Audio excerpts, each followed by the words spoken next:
Sahabat setia Gower yang dikasih Tuhan, Shalom. Hari ini adalah Rabu 8 Juli 2026. Kita akan bersama-sama merenungkan firman Tuhan hari ini yang diambil dari Injil Matius 10 ayat 1 sampai dengan 7. Mari kita siapkan hati kita.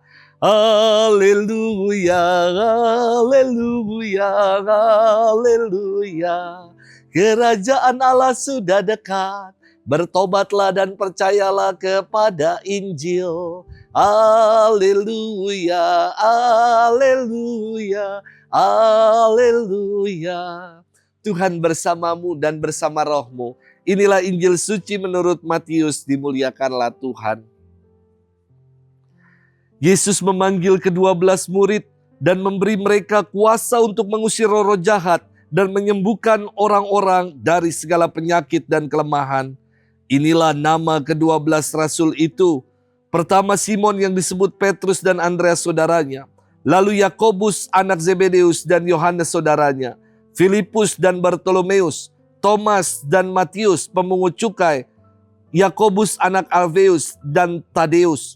Simon orang Zelot dan Yudas Iskariot yang mengkhianati dia. Ke-12 murid itu diutus oleh Yesus dan ia berpesan kepada mereka. Janganlah menyimpang ke jalan bangsa lain atau masuk ke dalam kota orang Samaria. Melainkan, pergilah kepada domba-domba yang hilang dari umat Israel. Pergilah dan beritakanlah kerajaan surga sudah dekat. Demikianlah sabda Tuhan. Terpujilah Kristus. Sahabat setia Gower yang dikasih Tuhan, Shalom. Dari SD, saya terbiasa bawa bekal dari rumah untuk dimakan saat jam istirahat di sekolah. Kadang nasi uduk, kadang roti isi telur goreng, kadang nasi abon. Setiap hari berganti, tergantung kreativitas mama. Bekal inilah yang memberikan kekuatan agar saya nggak kelaparan hingga pulang di siang hari nanti.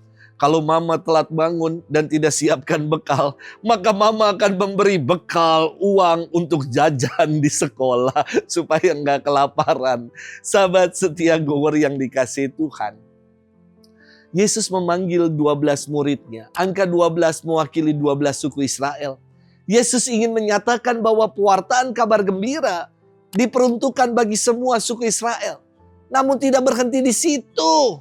Karena Yesus berpesan setelah ia naik ke surga, ia mengatakan kepada para rasulnya, dalam namanya berita tentang pertobatan dan pengampunan dosa harus disampaikan kepada segala bangsa mulai dari Yerusalem. Kamulah saksi dari semuanya ini. Penunjukan 12 rasul punya misi untuk mewartakan kabar baik. Bukan hanya kepada 12 suku Israel, tetapi kepada segala bangsa. Dalam firman hari ini, para murid diutus dan dibekali dengan Roh Kudus. Bekal inilah yang memberi kekuatan bagi para murid untuk menunaikan misi mereka. Sahabat setia Gowori yang dikasih Tuhan, para rasul diutus untuk menjalani misi mewartakan kabar baik kepada domba-domba yang hilang. Siapakah domba-domba yang hilang itu? Mereka yang tersesat dan berpaling dari jalan Tuhan, yang menuju jalan kebinasaan. Untuk itu perlu aksi penyelamatan untuk menarik kembali. Inilah makna perutusan dari panggilan ke-12 murid. Mereka diutus untuk mencari, menyelamatkan, dan menemukan domba yang tersesat dan hilang untuk disatukan dalam kawanan domba-domba Tuhan di jalan keselamatan. Sebagai orang Katolik, kita pun dipanggil dengan misi untuk mewartakan kabar baik. Pewartaan kabar baik bukan hanya kata-kata doang, bukan hanya berkata-kata baik. Pewartaan kabar baik haruslah diterjemahkan, diamalkan dalam perbuatan nyata di dalam kehidupan. Sudahkah kita telah melakukan perutusan misi yang diamanatkan Yesus kepada kita? Semoga dalam hidup ini kita telah menjadi kabar baik. Dan kabar baik itu bukan hanya bicara baik, tetapi juga melakukan yang baik di dalam kehidupan. Selamat bermenung.